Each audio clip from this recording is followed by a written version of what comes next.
Bismillahirrahmanirrahim. Assalamualaikum warahmatullahi wabarakatuh.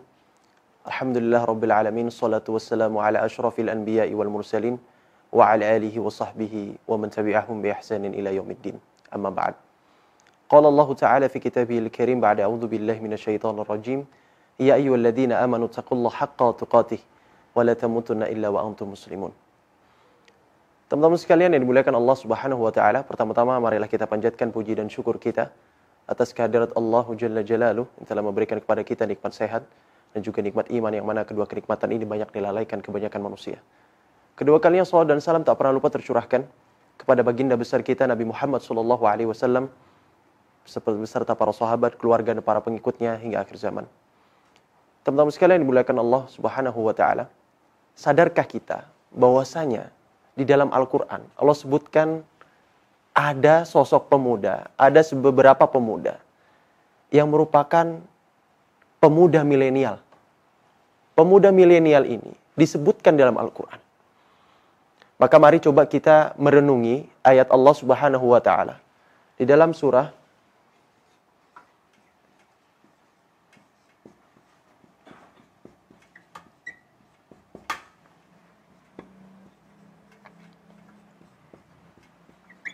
Tayyib.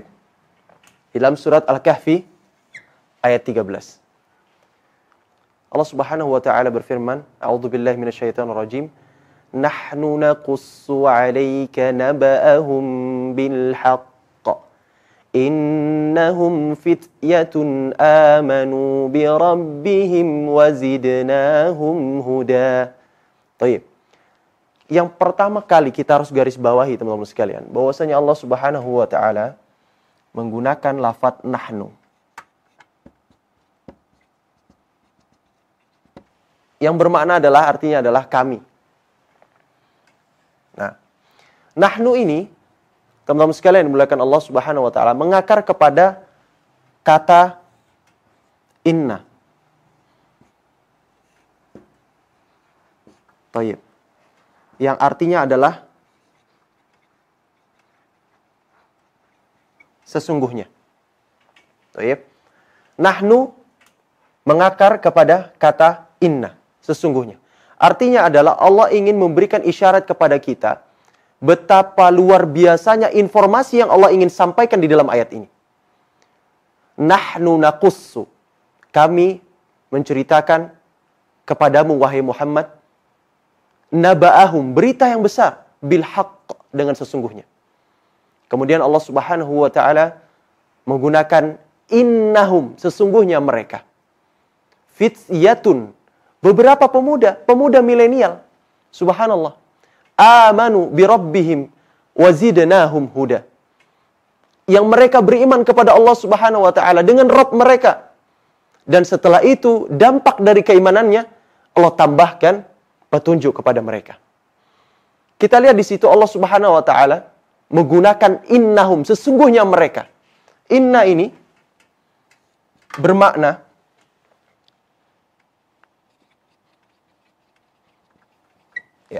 penguatan. Tayyib. Inna ini bermakna penguatan. Sesungguhnya mereka, innahum, harfun nasbin wa taukidin. Maka seakan-akan Allah Subhanahu wa taala ingin menginformasikan kepada kita, ada beberapa orang pemuda yang hendaknya kita mengambil ibrahnya. Hendaknya kita memetik pelajaran begitu luar biasa di dalam pemuda ini. Dan perlu kita ketahui bersama, bahwasanya ketika Allah menggunakan lafadz nahnu, maka ini bermaksud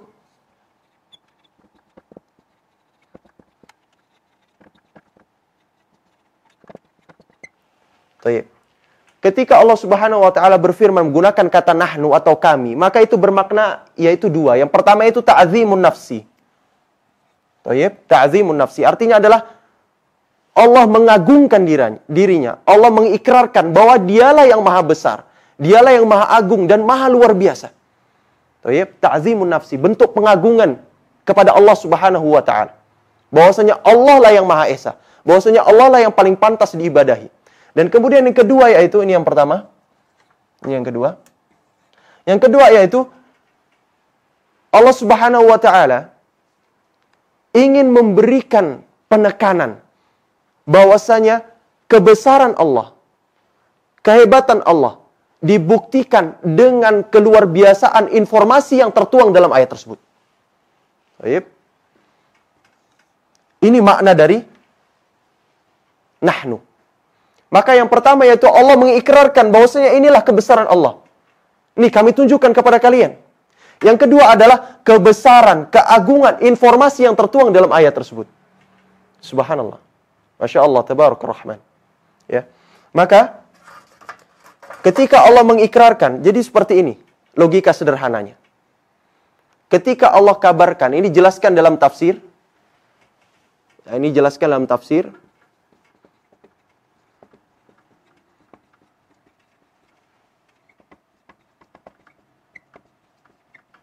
Ini jelaskan oleh dalam tafsir Hidayatul Insan bi Tafsirul Quran, yaitu disusun oleh Ustadz Marwan Hadidi bin Musa hafizahullah taala. Jadi beliau menjelaskan bahwasanya di dalam surat Al-Kahfi ayat 13 ini menggunakan lafadz fityatun.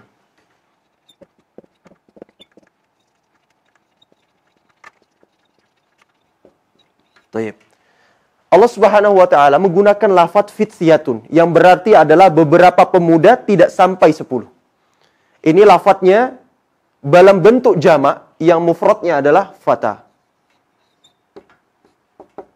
Artinya seorang pemuda.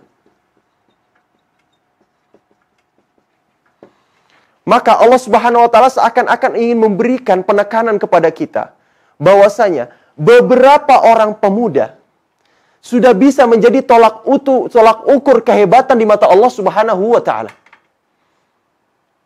Jadi ketika kita merasa bahwasanya kehebatan di dalam pandangan Allah adalah bagaimana memiliki semangat yang tinggi, daya dobrak yang begitu luar biasa, bikin inovasi A, bikin inovasi B. Subhanallah, Masya Allah, Tabarakar Rahman. Itu peluangnya terbuka, wahai saudaraku. Taib, antum dianggap hebat di Indonesia, belum tentu Anda dianggap hebat di Amerika. Taib, penemu Apple, penemu Google, dianggap hebat di Amerika, belum tentu dianggap hebat di Indonesia. Maka itu peluangnya begitu besar, persaingannya begitu besar, terbuka untuk kita semua. Akan tetapi ketika Allah Subhanahu wa taala Sang Khalik yang menciptakan antum semua, yang menciptakan kita semua, dianggap hebat dan diabadikan, dikisahkan dalam Al-Qur'an, berarti Andalah orang yang terbaik. Baik. Bayangkan, hanya beberapa pemuda, tidak sampai 10, Allah kabarkan informasi dalam Al-Qur'an untuk menjadi pelajaran bagi kita semua. Sekarang kita membahas terkait apa sih yang membuat mereka itu luar biasa dan hebat.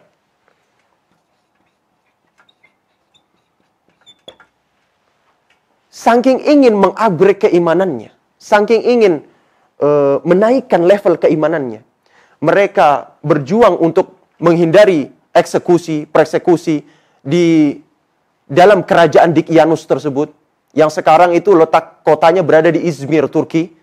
Ya, itu merupakan kekaisaran Romawi yang mana itu berada di Yunani kuno. Maka sekarang itu daerahnya namanya Izmir, Turki, yang merupakan raja yang zalim begitu luar biasa, dan beberapa pemuda ini dipaksa untuk menyembah berhala.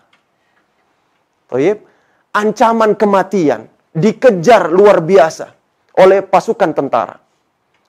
Saking ingin mengupgrade keimanannya, beliau senantiasa kekeh untuk tidak ingin mengikuti instruksi raja untuk menyembah berhala, untuk menyekutukan Allah Subhanahu wa taala. Dan dia berusaha keras untuk tetap mempertahankan akidahnya kepada Allah Subhanahu wa taala. Maka kalau misalnya kita mengaji bahasa, luar biasa ketika Allah menggunakan lafadz inna sesungguhnya, ya. Harfun nasbin wa taukidin.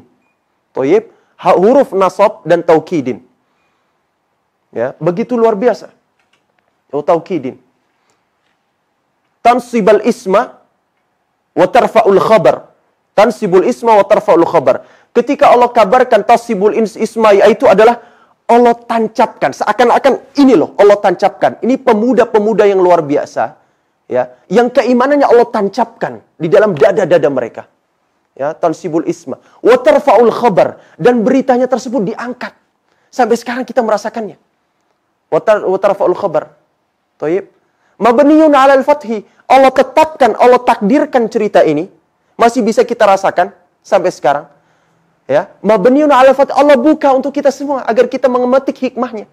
Agar kita bisa menjadi bagian atau mengambil kisah sehingga kita memiliki kisah kita sendiri untuk menjadi hebat dalam pandangan Allah Subhanahu wa taala.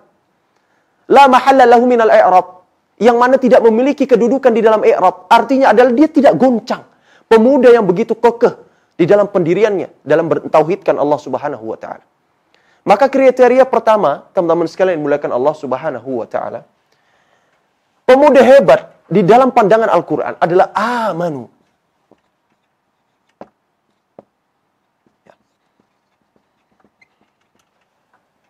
Maka hendaknya kita senantiasa berhati-hati kepada keimanan kita.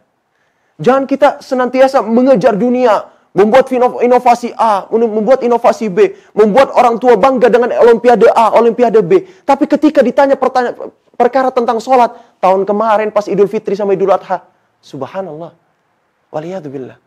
Maka teman-teman sekalian yang dimuliakan Allah Subhanahu wa taala, ketika Allah tancapkan berita ini dengan sebenar-benarnya, itu artinya adalah kehebatan mutlak.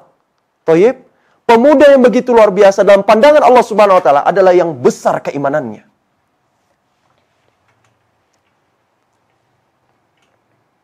Kita ketahui bersama, Thayyib, Ali bin Abi Thalib radhiyallahu an dengan ilmunya. Umar bin Khattab radhiyallahu an dengan kekuasaannya. Bilal bin Rabah, Thayyib, dengan tenaganya. Bilal bin Rabah, kalau misalnya dia ingin menjadi saudagar yang kaya raya, Thayyib, dan kemudian ingin terkenal seantero Mekah, memiliki kedudukan, beliau punya itu semua. Akan tetapi beliau tidak inginkan itu semua karena ingin menggapai ridho Allah, ingin masuk surganya Allah. Cukup dengan tenaga suaranya saja. Nabi SAW bersabda, "Wahai Bilal, ketahuilah, terompahmu itu terdengar di surga." Maka kata Bilal, "Ngapain saya repot-repot mengejar ridha Allah Subhanahu wa taala? Lawang dengan adzan saja memanggil orang-orang untuk sholat, saya sudah bisa masuk surga." Cerdasnya luar biasa para salafus saleh. Teman-teman sekalian dimuliakan Allah Subhanahu wa taala, buktikanlah perkataan Bung Karno ini. Ya, ini bukan sembarang ungkapan. Beri aku 10 pemuda, ya, beri aku 1000 orang tua, niscaya akan kucabut Semeru dari akarnya. Akan tetapi beri aku 10 pemuda, niscaya akan kuguncangkan dunia. Dan ini relate dengan ayat tersebut.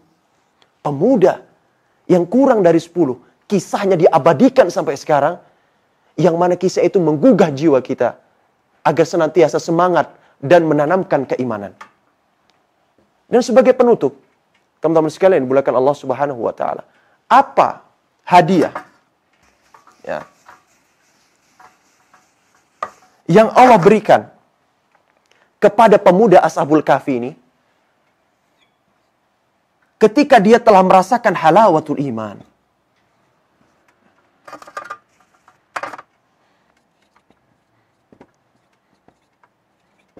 Manisnya keimanan. Hudan. Petunjuk. Ketika seseorang sudah merasakan halawatul iman, manisnya keimanan, maka niscaya dia akan mendapatkan petunjuk. Dijelaskan oleh Ustadz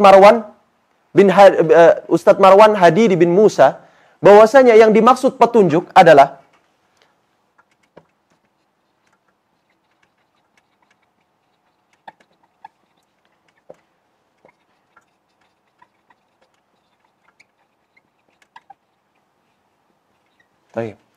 yang pertama yaitu ilmu yang bermanfaat.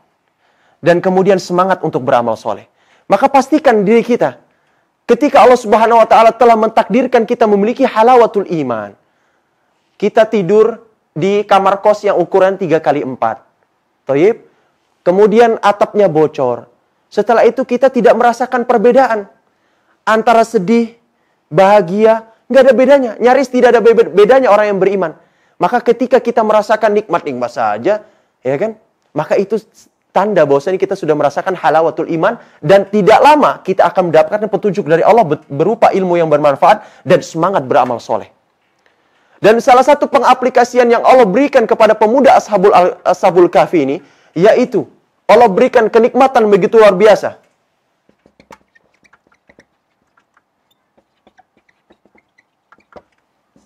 Taib. Allah berikan kenikmatan dengan tidur di gua selama 309 tahun. Subhanallah. Masya Allah, tabarakur rahman. Bayangkan akses cahaya yang begitu terbatas. Kemudian beralaskan batu yang begitu keras. Bagi mereka yang telah merasakan halawatul iman, sama saja antara tidur di kasur atau tidur di batu. Sampai tidak bisa merasakannya. Karena mereka mengetahui dan memahami bahwasanya dunia adalah tempat sementara. Ketika itu Abdullah bin Mas'ud radhiyallahu an menyaksikan Rasulullah sallallahu alaihi wasallam tidur di karpet atau di tikar, yang mana tikar tersebut sampai membekas di tulang rusuk beliau. Kemudian setelah itu, karena keibaan Abdullah bin Mas'ud radhiyallahu an, beliau menawarkan kepada Rasulullah sallallahu alaihi wasallam, "Wahai Rasulullah sallallahu alaihi wasallam, bagaimana sekiranya kami gantikan tikar yang keras ini dengan kasur yang empuk?" Apa jawaban beliau? Perhatikan. "Mali, apa urusanku? Wa malid dunya, dan apa urusanku dengan dunia? Ma ana fid dunya, tidaklah aku di dunia illa karakibin, kecuali seorang musafir. Illa karakibin istadhalla tahta syajarah, yang sedang berteduh di bawah sebuah pohon. Summa raha, setelah itu beristirahat sejenak, wa tarakaha, kemudian setelah itu meninggalkannya." Lihat bagaimana baginda sallallahu alaihi wasallam menganggap dunia.